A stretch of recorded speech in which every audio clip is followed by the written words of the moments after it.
God aften, kære venner.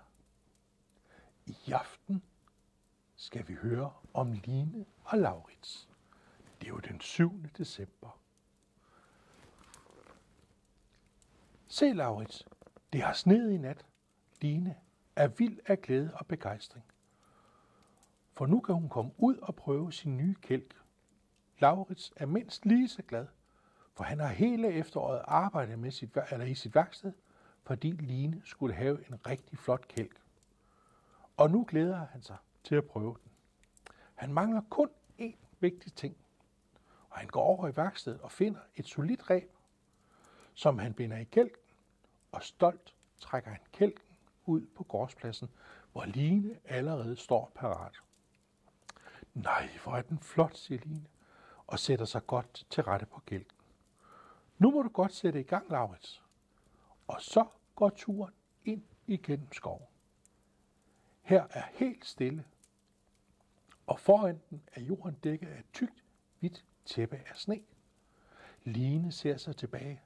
Sporene i sneen viser tydeligt, at her har kørt en slæde, trukket af en i små træsko. At han hedder Laurits, ved kun Line. For alle andre er det bare nissespor i sneen. Hun håber, at sneen bliver liggende rigtig længe. Og indimellem kommer der et nyt snelag, som sletter de gamle spor, og så er det som at starte på en frisk igen. Laurits har en plan. Længere inde i skoven er der en bakke, og der skal de hen. Han kan nemlig godt lide, når der er fart over feltet. Du må lige stå af kælken, Line, siger Laurits, når de når hen til foden af bakken. Kælken er alt for tung, hvis du sidder på den, når vi skal op ad den stejle bakke. Sammen trækker Line og Laurits kælken op ad bakken. Den er godt nok både stejl og høj, så de er meget forpustede, når de når op på toppen. Men sikke en udsigt.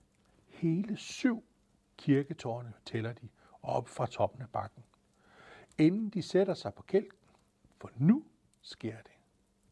Laurits sidder forrest, og Line lægger armene om ham fra sin plads bagved. Og nu går det i susende fart nedad. Hold op, hvor det kilder i maven. Ja, de får begge to hikke af grin. Men da de kun er få meter fra målet, går det galt.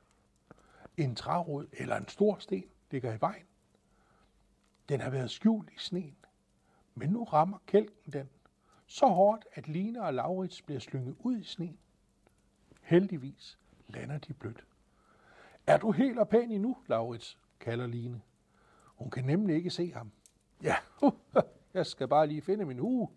Så er jeg klar til en ny tur. Er du med, Line? Selvfølgelig er hun det.